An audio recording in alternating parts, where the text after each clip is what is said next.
Just Four, at me. three. At you.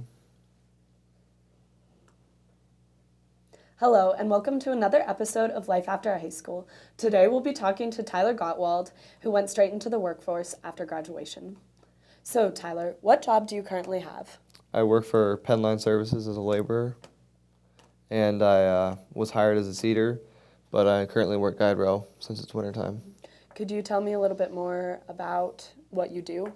During the warmer time of the year, we plant trees, we seed grass, anything that involves excavation when people dig up like gas wells or even when they work on roads, make new roads, all the dirt that's been exposed or bare needs to be reseeded.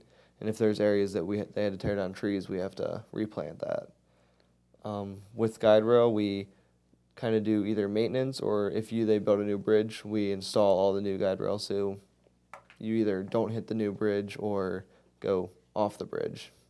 Do you stay locally or do you travel to other places? Currently, most of the time we do travel. Usually during right now, I've worked in Pittsburgh for the most part.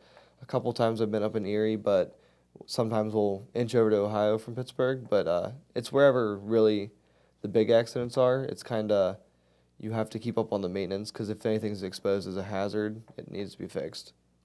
What was the process of getting your job?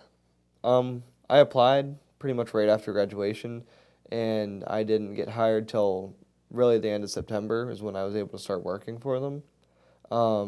It took a lot of time because I wasn't old enough at the time to be able to drive or anything, so it was more of would it benefit them to have me on. What were the type of interview questions they asked and how did you answer them? The interview questions that were asked was, like I said, I wasn't able to drive, so what would I do to benefit them in the end? Because they still do have to make money. And I told them that coming out of high school, I was still physically fit and would be able to endure and be able to learn the new skills that I needed to do the job. What were the positive and negative aspects of working for your job? It's kind of, sometimes it's the distance, but the distance can be nice sometimes. I get to see a lot of different places, meet a lot of different people when you go to these jobs.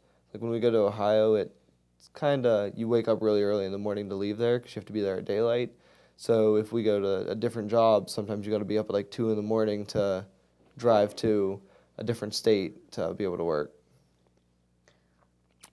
And why did you choose to go into the workforce right after graduation? The more I looked into it, I saw that finances was a big thing. You had to take out enormous amounts of loans to be able to even go to school, and I figured giving the workforce a try wouldn't be a really bad thing to give. Would you, from where you are now, would you go back and change your decisions or stay the same? No, I really like what I do right now. It's been really fun. I've met a lot of nice people working on different crews, and I've enjoyed my time so far. Do you have any advice for the students at Brookville who are looking into going to the workforce? The most you can really do is apply and show that you're really interested in what you want to do. Because if you just tell them that you're just applying places to try to find a job, they're really not going to hire you. They're going to pretty much tell you that there's lots of other restaurants and types of places that are hiring. You need to be able to be fit and in shape and be willing to do whatever they tell you to do. Thank you for speaking to us today, Tyler, about your job in the workforce. No problem.